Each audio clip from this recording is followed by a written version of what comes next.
So one of the most asked questions in my comment section in a lot of my videos is whether or not you should pursue a master's, and if you decide to do so, if you decide to go in for a 2-year course, then what are the prerequisites to pursuing a master's course? So this video is going to be all about that. Hey guys, welcome back to my channel. It's me Swastika, and in case you are new here, please don't forget to press the subscribe button. That's the red button at the bottom of the screen. And as I've already stated, in this video we are going to figure out if you should enroll into a master's course, if that's the right decision for you, and if you do that, then what are the prerequisites that you have to keep in mind before you actually enroll into the course. So the first thing that I have to say, in case you are somebody who's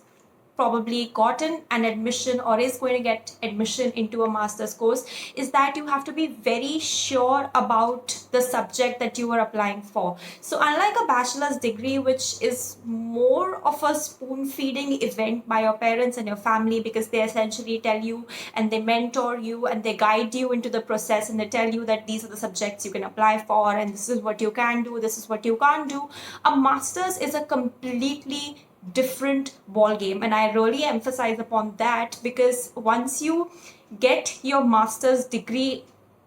of a subject, let's say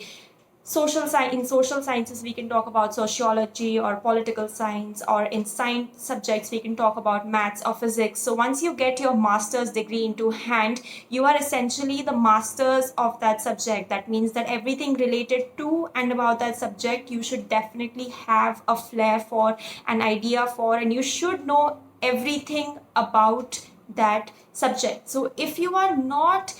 very enthusiastic and very sure about the subject that you are enrolling for, then my honest suggestion to you would be to not go in for it unless you feel passionate about it, unless you feel that this is something that I have a flair for, that I can work in, and essentially that I can slave my days and my nights, all of that into the subject, then you should go in for it. Otherwise, I would say that you stick to doing something that you genuinely feel for. So the second thing that a lot of people ask and are constantly juggling with this question in their mind is that if I pick up a subject in social sciences, let's say political science or sociology, then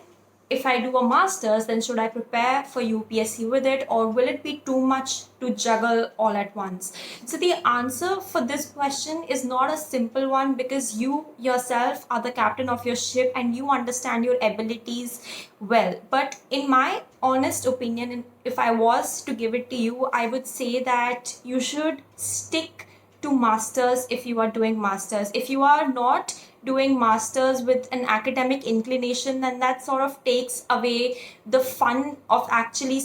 exploring and studying that subject in depth and detail. So I would never say that you should prepare for UPSC with your masters. I think that if you want to prepare for UPSC, then you should do it after your masters, and there are two reasons for it. The first reason obviously is that you are not doing justice to the subject, you are not studying it in as much detail and as much depth as you should, and as much attention as you should be giving to a master's subject. And the second reason for that is that if you prepare for masters and UPSC together, it's a double burden you have to bear, and that always is not a very successful strategy, and that's not also considered a very good strategy, because that automatically means that you are dividing your attention, you are dividing your time, and you're also dividing your energy into two different areas, and therefore the probability of success, of you achieving success in either of those activities, gets cut down by half. So my honest suggestion to you would be to stick to a master's course in case you are enrolling in it.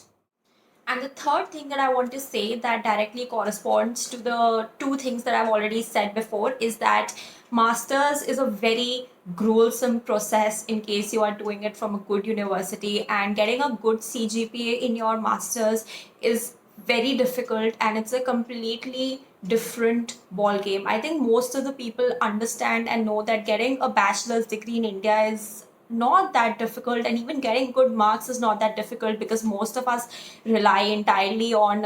last year question papers, and it's not a very difficult ride. But a master's can be a difficult and a very different ball game in case you are not mentally prepared for it. So what you have to ask yourself is, if you are willing to study for at least 6 to 7 hours a day, that very subject, the subject that you choose to do your master's in case you are willing to study that for 6 to 7 hours a day, then you should go in for a master's. If you can't make that promise to yourself, if you can't give yourself that much time, and more importantly give the subject that much time, then it's a futile exercise, because it's not going to help anyone, and you're just going to end up wasting your 2 years without actually knowing that subject as well as you should. So what I would say is that in case you feel that you don't have genuine interest, in case you feel that you want to do UPSC, in case you feel that you can't study the subject for 6 to 7 hours every day and do all of these things together and in correlation to each other, then you should definitely not go in for a master's. In case you feel that you can pull this off and you have genuine interest in the subject, you're willing to study it for 6 to 7 hours a day, and UPSC is not your priority, then you should definitely go in for it. Because at the end of the day, if you don't want to enhance your knowledge of the subject, if you don't want to know more about whatever it is that you're studying about, then it's a futile exercise. So I think that was probably it, and I think that was probably all I wanted to say in case you were confused about whether or not you wanted to enroll into a master's course. And if you do decide to make that decision, then the prerequisites that I've told you about, which mostly include you making a promise to yourself for studying at least 6 to 7 hours a day, for at least giving that much time to your subject, has to be kept in mind, and some other prerequisites that I mentioned also have to be kept in mind, and then you can proceed ahead with your plan. So I hope you found this video useful. Thank you so much for watching, and in case you did find this useful, please don't forget to comment down, and please don't forget to subscribe. And of course, you can connect with me personally. You can slide into my DMs on Instagram. I always reply. And thank you. Bye bye.